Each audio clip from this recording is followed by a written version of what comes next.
যে গত ৯ মে ২০২৫ তারিখ মিরপুর থানাধীন এলাকার শেওড়াপাড়ার একটি জোড়া খুনের মতো নৃশংস হত্যাকাণ্ডের ঘটনা ঘটে। উক্ত ঘটনায় আপন দুই বোন মরিয়ম বেগম এবং সুপিয়া বেগম নামে আপন দুই বোন সেই হত্যাকাণ্ডের শিকার হন। ঘটনা সংঘটনের তথ্য প্রাপ্তির সাথে সাথে ডিবিডিএমপির একটি টিম ঘটনাস্থল পরিদর্শন করে এবং ছায়া তদন্তের কার্যক্রম শুরু করে। তদন্তকালীন মূলত আমরা সিসিটিভি ফুটেজ সংগ্রহ করি। পারিবারিক কোনো শত্রুতা বা দ্বন্দ্ব থেকে উক্ত ঘটনা সংঘটিত হয়েছে কিনা তা খতিয়ে দেখার জন্য পারিবারিক সদস্যদের জিজ্ঞাসাবাদ এবং আশেপাশের আনুষঙ্গিক যে আলামত সহ জিজ্ঞাসাবাদ সে কার্যক্রম আমরা অব্যাহত রাখি। ছায়া তদন্তকালীন পরিবারের এক ব্যক্তির অস্বাভাবিক আচরণ আমাদের দৃষ্টিগোচরে আসে। পাশাপাশি সিসিটিভি ফুটেজ পর্যালোচনা করে উক্ত ব্যক্তিকে আমরা বান্ডেল থাকলে প্রতি সেনমানিতে টাকা বাঁচবে। বিকাশ সেনমানি বান্ডেল কিনে জিতুন প্রতি লেনদেনে শনাক্ত করতে সক্ষম হই। অর্থাৎ আমরা যখন তদন্ত কার্যক্রম করি, জিজ্ঞাসাবাদ করি, তখন মনে হচ্ছে উক্ত ব্যক্তি পুলিশি কার্যক্রমের উপর বিশেষ নজরদারি রাখছেন। অর্থাৎ পুলিশ কখন কাকে কি জিজ্ঞাসা করছেন, কোথায় যাচ্ছেন, কোন আলামত সংগ্রহ করছেন সে বিষয়ের দিকে তার বিশেষ দৃষ্টি ছিল। ঘটনার দিন ৯ তারিখ 12টা 47 মিনিটের সময় কোনো এক ব্যক্তি একটি হ্যাভারসেক ব্যাগ, খয়েরি রঙের একটি হ্যাভারসেক ব্যাগ নিয়ে জিন্সের প্যান্ট পরিহিত অবস্থায় এবং লাল রঙের একটি টি শার্ট, লাল রঙের একটি ক্যাপ, মুখে মাস্ক পরিহিত অবস্থায় বিল্ডিংয়ের মধ্যে প্রবেশ করে। অতঃপর 1টা 57 মিনিটে উক্ত ব্যক্তিকে ভিন্ন পোশাকে আমরা সিসিটিভি ফুটেজে বের হতে দেখি। অর্থাৎ তার পরনের প্যান্টের রঙটা ভিন্ন ছিল, গায়ের টি শার্টটা ভিন্ন ছিল, মাথার ক্যাপ সঠিক ছিল, মুখে মাস্ক ছিল না।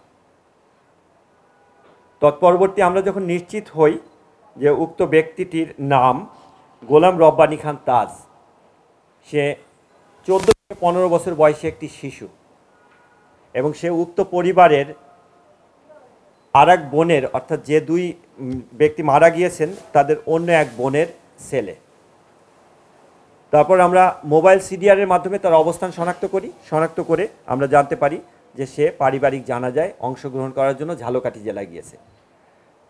আমরা একটি টিম পাঠাই ঝালকাঠি জেলা থেকে, তাকে জিজ্ঞাসাবাদের জন্য আমরা আনি, সাথে তার পরিবারের সদস্যরা থাকে। প্রাথমিকভাবে তাকে জিজ্ঞাসাবাদে সে ঘটনার সাথে সম্পৃক্ততা স্বীকার করে। এখানে ঘটনার নেপথ্যে কী কারণ সে রহস্য উদ্ঘাটনের জন্য তাকে আমরা ব্যাপকভাবে জিজ্ঞাসাবাদ করি। জিজ্ঞাসাবাদে সে জানায় যে মূলত সে একটি পুরনো বাইসাইকেল কেনার জন্য টাকা সংগ্রহের উদ্দেশ্যে সে তার খালার বাসায় আসে এবং সাইকেলের দাম 3000 টাকা। খালার কাছ থেকে সে টাকাটি সংগ্রহ করবে, এটি তার উদ্দেশ্য ছিল।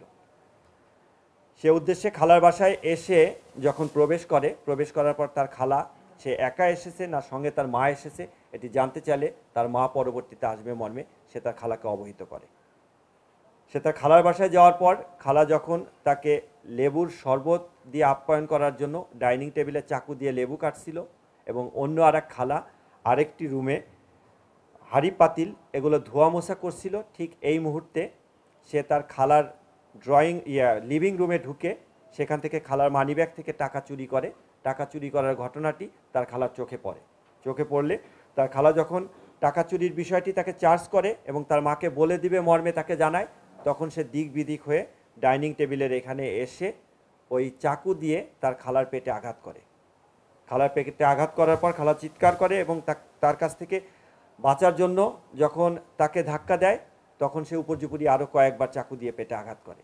এক পর্যায়ে তার চিৎকারে তার আর এক খালা অন্য রুম থেকে আসলে সে যখন এই দৃশ্য দেখে তখন সে চাকু দিয়ে তার ওই খালার পেটেও আঘাত করে এবং রান্নাঘরে ঢুকে শিল পাটা যেটা সেটা পুঁতা এনে প্রথমে ছোটো খালার মাথায় আঘাত করে, পরবর্তীতে বড় খালাকে আঘাত করে এক পর্যায়ে কার্যক্রম সমাপ্ত করে সে ওয়াশরুমে গিয়ে তার কাপড় চোপড় এগুলো পরিবর্তন করে এবং সে নিজেকে পরিষ্কার করে ভিন্ন কাপড় পরে সে সেখান থেকে বের হয়ে এসে পথে একটি সিএনজি নেয়। সিএনজি নিয়ে এসে যাওয়ার পথে এর ভিতরে সে বাসাটা লক করে চাবি নিয়ে আসার পর যাওয়ার পথে সে চাবি এবং তার মাথার ক্যাপ ফেলে দেয়।